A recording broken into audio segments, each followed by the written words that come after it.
আপনাদের 6 ভাইকে আমি সামলাতে পারবো না। আমারও তো একটা জীবন, আমিও তো একজন মানুষ। আপনারা আমাকে ছেড়ে দিন, আমি বাড়িতে চলে যাব।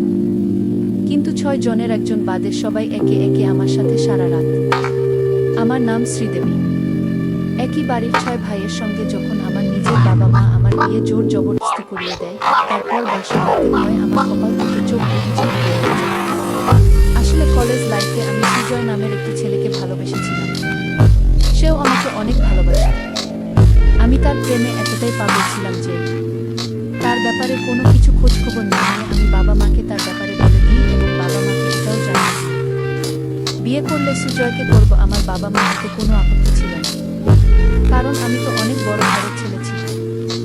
আসলে আমি শহরের মেয়ে ছিলাম, সুজয় গ্রাম থেকে এসেছিল শহরে পড়াশোনা করার জন্য। তাই আমি জয়ের ব্যাপারে এবং তার ফ্যামিলির ব্যাপারে বিয়ের আগেই জানতে পেরেছিলাম। আমি আগে সুজয়ের ব্যাপারে খুব বেশি কিছু জানতাম না। আমি তো সুজয়ের টাকা পয়সা দেখে ভালোবাসি, তার মন দেখে এবং ব্যবহার দেখে তাকে ভালোবেসেছিলাম। কিন্তু আমি স্বপ্নেও ভাবিনি ভালোবাসার নাম করে আমাকে এভাবে ঠকাবে। সূর্য যখন তার বাড়িতে তার মা ও তার ভাইদের আমাদের দুজনের ব্যাপারে এসব বলেছিল, তখন তাদের বাড়ির সবাই এই বিয়েতে রাজি ছিল। তারপর আমার সুজয়ের বিয়েটা পাকা হয়। আমি তো অনেক খুশি ছিলাম এটা ভেবে যে আমাদের স্বপ্ন এবার পূরণ হতে চলেছে। বিয়ে পাকা হওয়ার 1 মাস পরেই আমার সুজয়ের বিয়ে হয়।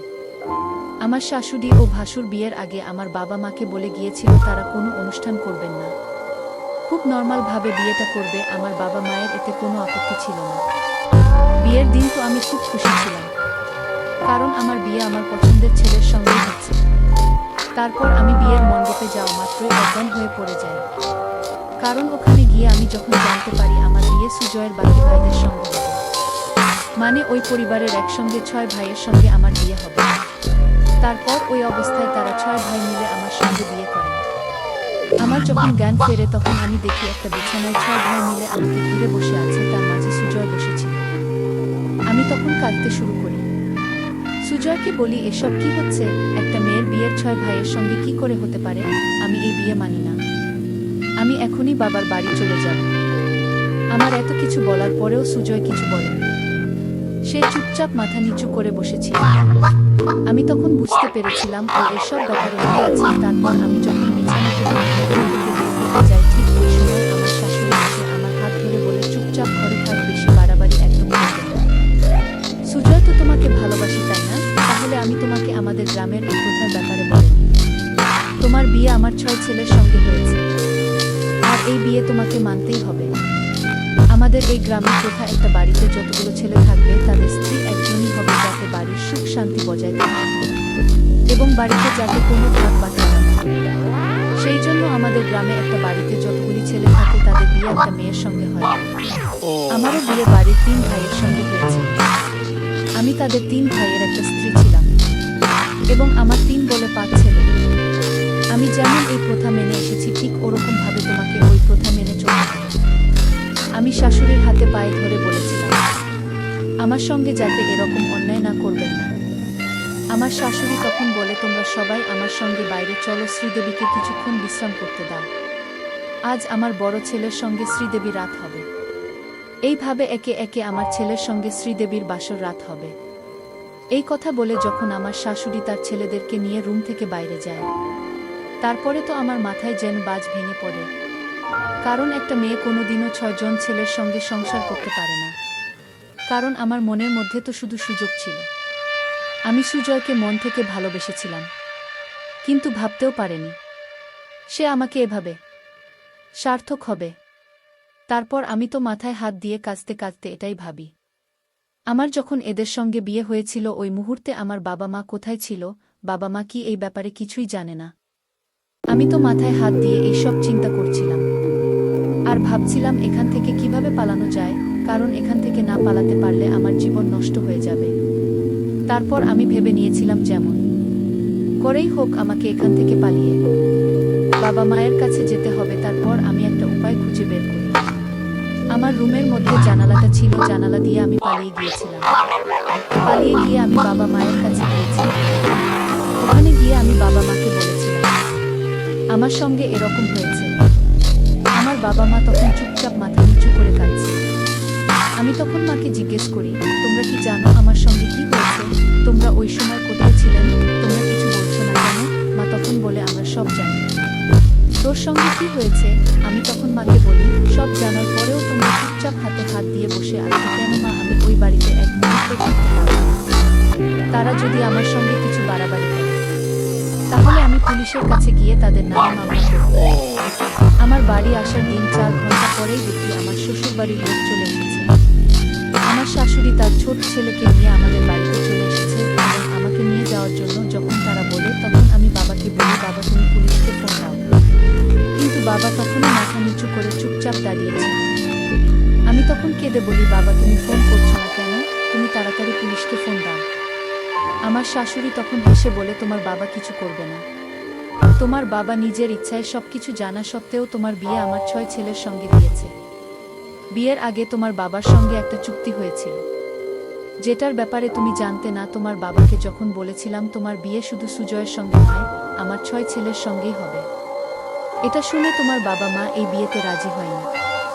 তারপর তোমার বাবাকে যখন টাকার লোভ দেখিয়েছিলাম এবং বলেছিলাম তোমার ভাইয়ের বিদেশে পড়ার সমস্ত খরচ আমি দেব, তারপরে তোমার বাবা এই বিয়েতে রাজি হয়। তোমার বাবা তোমাকে আমাদের কাছে বিক্রি করে দিয়েছে।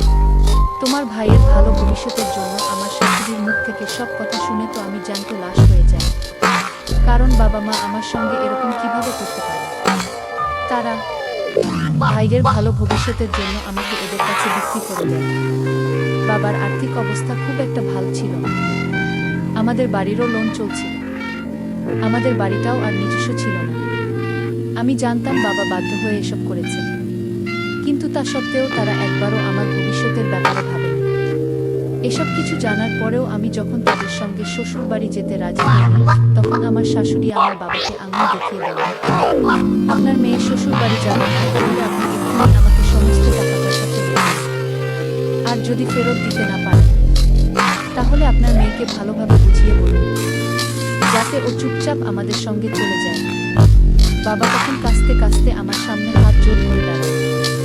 ও বলে আমি যাতে শ্বশুর বাড়ি চলে যাই। আমি তখন বুঝতে পেরেছিলাম বাবা কিছুই করতে পারবে না। ওই সময় আমি মায়ের চোখের দিকে তাকিয়ে দেখেছিলাম এবং বুঝতে পেরেছিলাম এতে মায়ের কোনো দোষ ছিল না, কারণ আমার বাবা আমার মায়ের তো কোনো রায় মানত না। মা নিশ্চয়ই ব্যাপারে বাধা দিয়েছিল, কিন্তু বাবা হয়তো মানেনি। তখন আমি চুপচাপ আমার শাশুড়ির সঙ্গে শ্বশুর বাড়ি চলে যাই।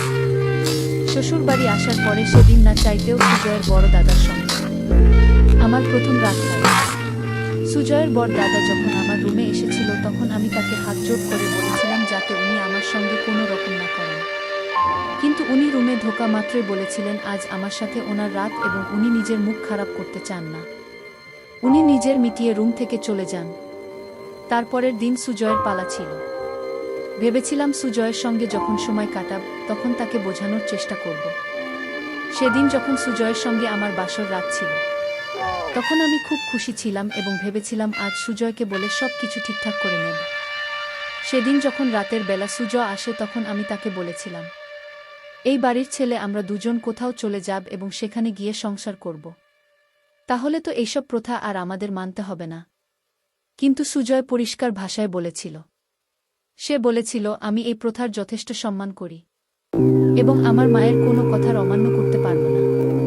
তখন আমি রেগে সুজয়ের কলার ধরে বলেছিলাম, তাহলে তুমি আমাকে ঠকিয়েছে কেন? তুমি আমাকে ভালোবাসো, তাহলে এরকম কিভাবে করতে পারো? তুমি বিয়ের আগে এসব কথা কেন বলো? তুমি তো আমাকে অনেক ভালোবাসতে, তাহলে তুমি আমার সাথে কিভাবে এরকম করতে পারো? সুজয় তখন এসে নিজের গলা থেকে আমার হাত দুটো সরিয়ে দেয়। আমি তো তোমার সঙ্গে ভালোবাসার নাটক করেছিলাম যাতে তুমি আমার প্রেমে পড়ে যাও এবং তোমার পরিবারকে যাদের টাকার লোভ দেখিয়ে তোমার সঙ্গে আমরা 6 ভাই মিলে যাতে বিয়ে করতে পারি। কারণ তোমার পরিবারের ব্যাপারে আমরা আগেই খোঁজখবর নিয়েছিলাম এবং জানতে পেরেছিলাম তোমাদের আর্থিক অবস্থা খুব একটা ভালো না। তোমার ভাই পড়াশোনায় খুব ভালো, কিন্তু ও টাকা পয়সার অভাবের জন্য বিদেশে যাওয়ার স্বপ্ন পূরণ করতে পারছে না। এই সব কিছু জানতে পেরে তোমার সঙ্গে ভালোবাসার নাটক করে আজ আমরা 6 ভাই মিলে বিয়ে করতে পেরেছি। আমি আমার মায়ের কোনো কথার অমান্য করতে পারব না। তাই তোমার এখন এই কথাগুলো বলে আর কোনো লাভ নেই। তোমারও ধীরে ধীরে এগুলো অভ্যাসে পরিণত হয়ে যাবে। এখন তোমার খারাপ লাগছে, কিন্তু ধীরে ধীরে সব ঠিক হয়ে যাবে। এই বলে আমি তো রুম থেকে বেরিয়ে চলে যাই। আমি তখন একা বসে কাঁদতে থাকি আর বুদ্ধি বের করতে থাকি আমি এখান থেকে কিভাবে বের হতে পারবো, কারণ 6 পুরুষ মানুষের সঙ্গে সংসার করা মুখের কথা নয়।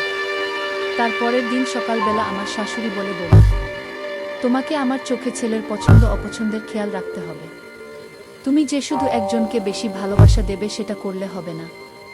আমার 6 ছেলেকে সমানভাবে ভালোবাসা দিতে হবে এবং তাদেরকে সমান চোখে দেখতে হবে। তোমার তো কপাল খুলে গেছে যে তুমি বাড়ির বউ হয়ে আসতে পেরেছ, কারণ আমাদের যা সম্পত্তি আছে সেই সম্পত্তির মালিক শুধুমাত্র তোমার বাচ্চারাই হবে। তাই তোমার এটা সৌভাগ্য যে তুমি বাড়ির বউ হতে পেরেছ। ভেবেছিলাম শাশুড়ি মাকে যদি একটু বুঝিয়ে বলি তাহলে হয়তো উনি আমার কথা বুঝবেন।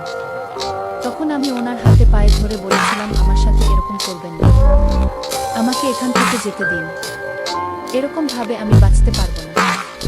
আমার শাশুড়ি তখন বলে, তোমার ভয় পাওয়ার কিছু নেই, আমি তো আছি তোমার সাথে, তোমাকে আমি সব কিছু শিখিয়ে দেব এবং ধীরে ধীরে তোমার এগুলো অভ্যাসে পরিণত হয়ে যাবে।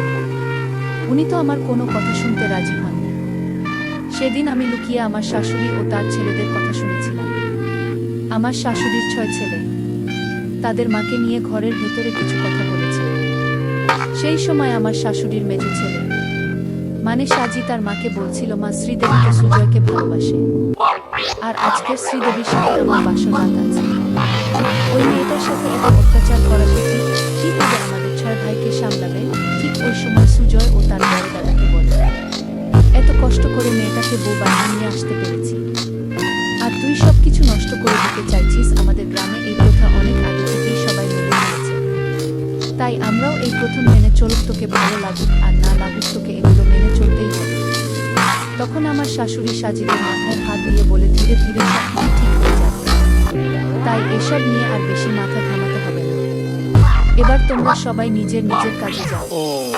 সেদিন যখন সাজিদের সঙ্গে আমার বাসর রাখছি, সেদিন আমি সাজিদের ব্যবহার দেখে অনেক আশ্চর্য হয়েছিলাম, কারণ সে তার বাকি ভাইদের থেকে সম্পূর্ণ আলাদা ছিল। সে যখন আমার রুমে এসে আমাকে বলে, তোমাকে আমার থেকে ভয় পাওয়ার কোনো দরকার নেই, আমি তোমার সঙ্গে কোনো রকম কিছু করব না, কারণ আমি জানি তুমি সুজয়কে ভালোবাসতে। আমিও এই প্রথা মানি না, কিন্তু কিছু করার নেই, বাধ্য হয়ে মায়ের কথা মানতে হয়েছে। সাজিদ তখনও আমার দিকে হাত বাড়িয়ে বলে, তুমি কি আমার ভালো বন্ধু হতে পারবে?